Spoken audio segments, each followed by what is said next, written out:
Le Grand Matin Sud Radio, 7h-9h, Jean-Jacques Bourdin. Crise dans le cognac. Jérôme Sourisseau, bonjour. Bonjour. Merci d'être avec nous. Vous êtes viticulteur, président de l'agglomération de Grand Cognac.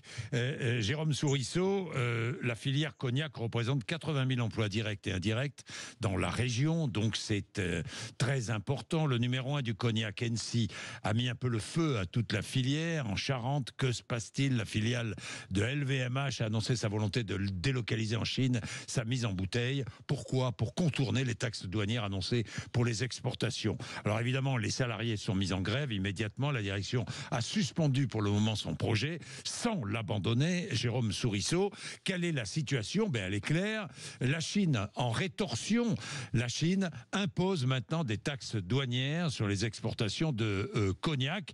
Quel est le montant de ces taxes? 30%, 35%, c'est ça? Oui, c'est ça. Suivant les maisons de cognac, ça peut aller de 30 à 38%. De 30 à 38%. Il faut savoir que le cognac exporte beaucoup en Chine. Oui, la Chine est le deuxième marché en volume et premier marché en valeur. C'est-à-dire que la Chine importe beaucoup de cognac de vieille catégorie, donc avec plus de valeur ajoutée. Donc oui, c'est évidemment un marché déterminant pour l'ensemble de la filière cognac. Oui, il faut savoir que 2% du cognac produit en France est consommé par les Français. Les Français boivent peu de cognac finalement par rapport à d'autres pays dans le monde.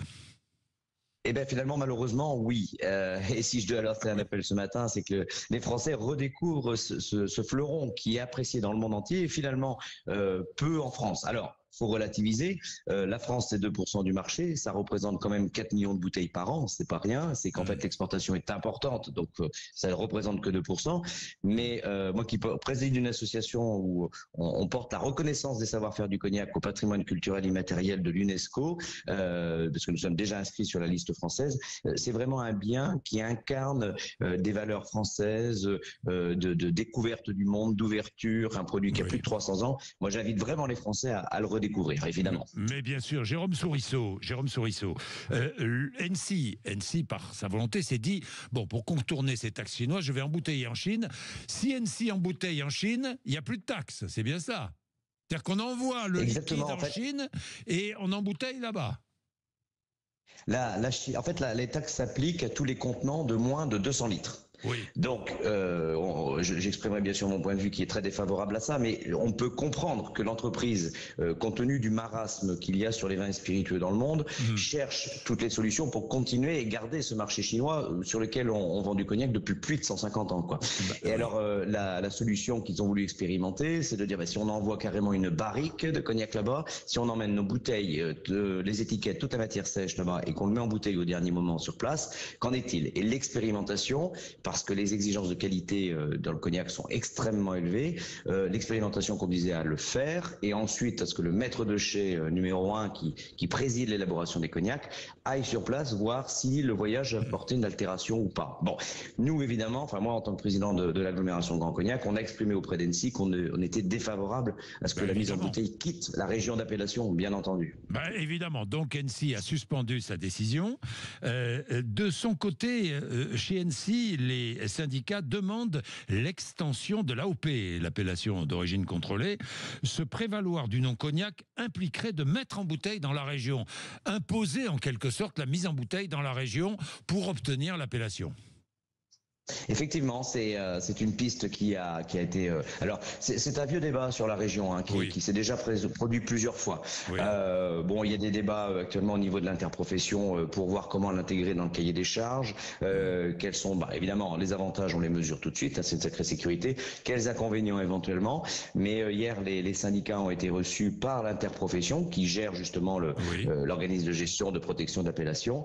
Et la piste va être ouverte pour être étudiée si ça peut être inscrit, ce qui sera une vraie sécurité, parce que là on a évidemment un contexte chinois qui invitait à ça, mais si jamais c'est autorisé, on peut arriver demain peut-être à des choses, on continue et puis on exporte en vrac partout dans le monde. L'export en vrac avait eu un gros coup de frein il y a quelques années, parce que quand on envoyait 100 litres de cognac dans une barrique, à la fin ça produisait 200 litres dans des bouteilles, quoi. Voilà, ça ouvre la porte à le cognac est très copié, qualité. Il y a beaucoup de faux cognac qui circulent, donc faut vraiment protéger ça pour éviter. Il y a beaucoup de faux cognac, Jérôme Sourisseau. Est-ce que la marque est dévoyée parfois? Est-ce que est utilisée clandestinement?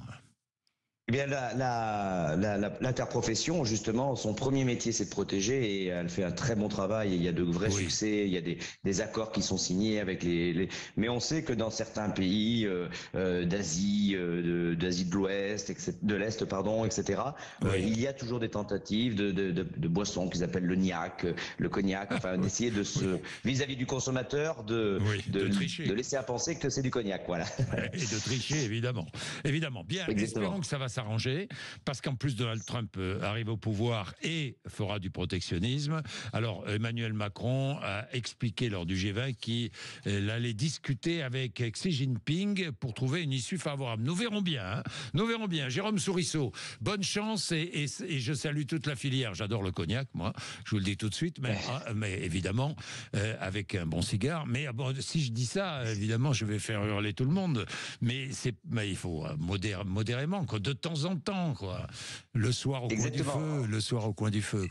Et pas uniquement, Jean-Jacques Bourdin, pas uniquement, parce que justement cette image que vous avez, le cognac, faut le boire comme on l'aime. Si je prends les États-Unis, en fait, le cognac, c'est le monde de la nuit, c'est le monde du cocktail, c'est la musique moderne de rue, le rap, etc. Et la France souffre justement de cette image où le cognac est vraiment dans un créneau où on le boit que dans une condition. Et pas du tout. En fait, le cognac, faut le boire comme on l'aime. Et dans le monde, il est bu de façon complètement différente, suivant où on est, suivant comme on veut. Et c'est ça qu'il faut que les Français redécouvrent. Bien, merci Jérôme.